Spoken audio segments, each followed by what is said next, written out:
Bonjour tout le monde, on continue avec la recette des raviolis au cèpe à la crème aux champignons. Dans la vidéo précédente, je vous montrais comment farcir les raviolis au cèpe. Et maintenant, on va procéder à la préparation de la crème aux champignons qui va accompagner ces raviolis.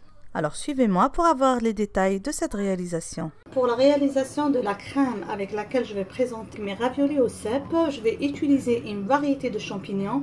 Je ne suis pas une experte de champignons pour ne pas mentir. Donc j'ai acheté ça comme ça, en lot, ensemble. C'est des champignons variés. On a les champignons pleurotes, on a les shiitake et on a le mitake.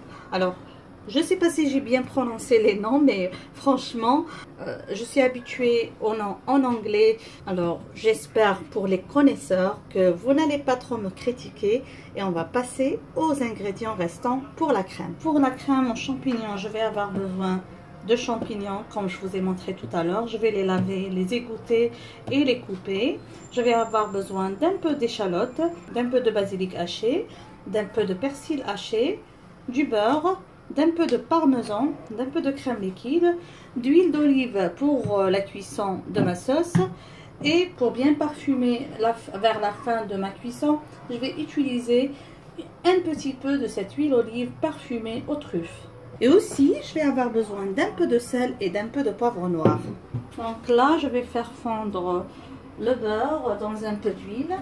Comme vous savez, les champignons aiment beaucoup le gras lors de la cuisson. Et franchement, cette crème est bien gracieuse, mais trop bonne. On ne va pas manger ça au quotidien. Là, je vais ajouter les champignons.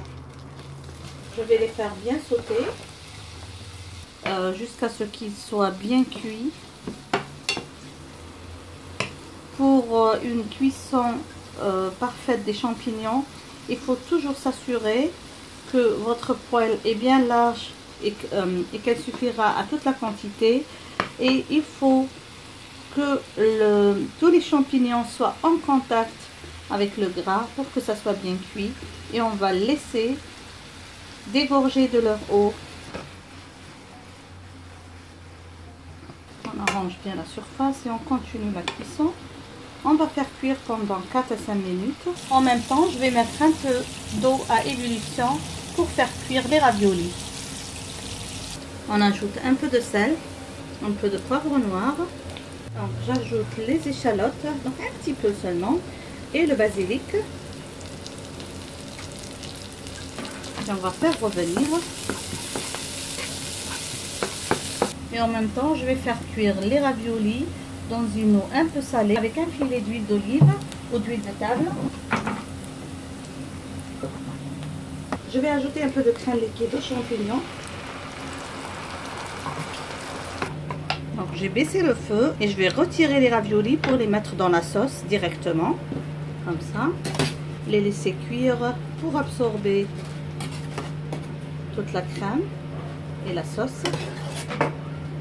Là, j'ai pas mis tous les raviolis préparés. On va laisser cuire un petit peu comme ça. Maintenant que c'est presque cuit, je vais ajouter un petit peu d'huile parfumée aux truffes. Je vais ajouter un peu de parmesan. Vers la fin, j'ajoute un peu de persil haché. Et voilà, mon plat est prêt à servir. Donc voilà la recette des raviolis au cèpe. Comme vous avez vu, c'est un plat bien copieux qui se présente en entrée. Donc on ne mange pas ça en grande quantité. Personnellement, j'ai utilisé pour cette recette du beurre allégé et de la crème allégée. N'hésitez pas à faire la même chose, à utiliser des produits allégés pour avoir un bon plat délicieux. J'espère que vous avez aimé cette réalisation. Merci de m'avoir suivi et à la prochaine recette. Bisous!